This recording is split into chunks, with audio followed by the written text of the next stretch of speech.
I'm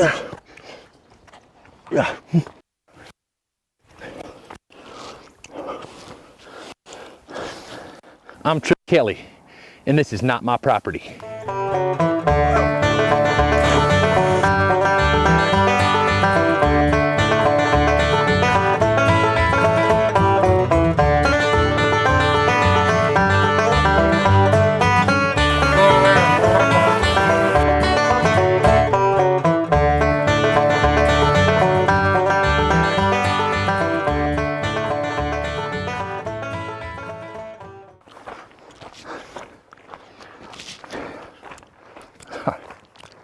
Hey, welcome back again to Nature Time with me, Tripp Kelly. We're up here in the mountain wilderness. That's why this day's episode is called Sierra Slammer Extreme Edition. I came here today to tell you certain things about camping. There's a lot of things people really don't get, like how to catch a trout. That's something that every person should know. Another one is how to tell scary stories. That's something most people are really bad at. But first, I want to show you some things around the campsite, some miscellaneous tips and tricks and skills to getting you through your long, hot days and cold, wintry nights out here in the Sierras. So why don't we get to it? I'm going to show you the campsite, show you some basic things, how to do camping right, make yourself more comfortable. Okay? I'll see you over there.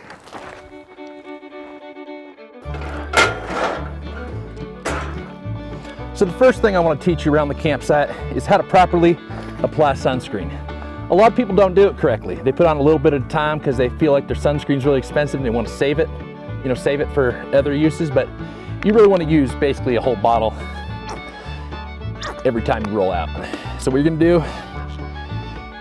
is put this on your hand here, and you're really gonna want to put it on there because the sun can break right through this stuff if you don't cover your face completely.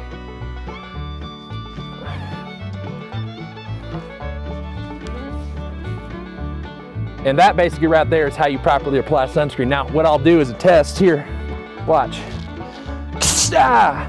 You see that? That hurt. Now, everything else hurts. My face doesn't hurt though right now. You need the sun for things like vitamin D, but I get it other ways, through food, things of that nature. So now that we've done sunscreen, why don't we move on to the next thing? Citronella candles. Now, my second camping tip involves bugs. This here candle will get rid of a lot of things. Get rid of mosquitoes, get rid of beetles. The only way to actually get this stuff to work is you gotta light it and actually infuse it into your skin as you would with an essential oil. So now that you got these candles going, see? There's a real fire right there. You sit here, you hold it underneath your chin and you just look up at the sky. Let it infuse into your skin like this. It might tingle at first, but that's okay. Because once this smoke starts billowing into your skin, into your hair, these bugs will never come back. They'll think you smell sour and disgusting. And my third tip for around the campsite is how to properly secure your cooler so that bears and other big predatory beasts don't try to get in. Now what you're gonna do is you're gonna take your basic rope like this, see? You're gonna put it underneath the cooler like I did beforehand, just underneath, a long ways, okay? A lot of people get confused about that, but I'll see a lot of families have their hearts broken when a bear ravages their campsite. So, make a little knot, make a circle like this, bring this circle back through, underneath, see this from top? That's how it should look, like Mickey Mouse ears, okay? Flip this here, bring the rabbit through the hole, back underneath this hole, and that's about it. I can't even, so the bears are gonna have a hard time with that too. Well, and you could tighten it a little bit if you want to, just tuck the knot under there like that. We got two more things left up. That's how to catch a trout and how to tell scary stories around the fire. Come with me, I'm gonna show you some pretty cool shit. And my fourth tip for you guys today is, well, most people traditionally use fishing poles for this kind of thing. Catching fish, our fourth tip, catching trout. We ain't gonna need that. As we're headed down here, we're gonna study the fish. You wanna learn to become the trout, or else you'll never catch one. See that creek right there? The road's been washed out, and while it might not be the best fishing, it's a good little vantage point to view the trout from. What we wanna do, instead of using a classic fishing pole, is we wanna learn to eat like a fish. We wanna learn to hunt like a fish. And we wanna learn to swim like a fish. If you can't do those 3 basic things, you might as well get out of here and go take your fishing pole and bobber elsewhere. Because around here, you gotta be a fish to catch a fish. Stick around till tonight for my last tip on how to do and make scary stories. I'll see you then.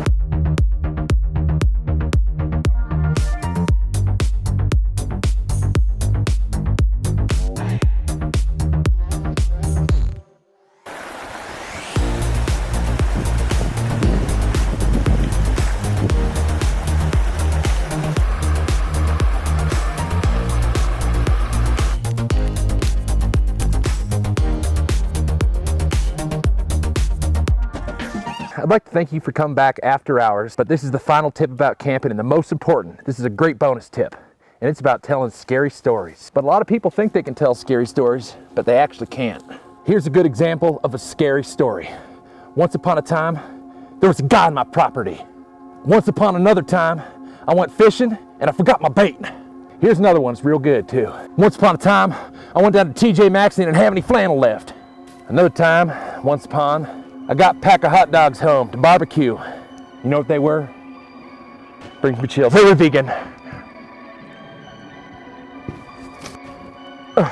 Once upon a time, there was a bunch of ghosts of haunted children in this forest. They all died in a mining accident in 1902. Now here's a really scary one. Once upon a time, I thought this alien ship that was hovering above my house was about to take me. It ended up sucking up my cow Bessie, took her up into the sky. All they threw me back was the bones. That was a sad day, but goddamn, do I love beef. This is sacrifice, this is freedom, okay?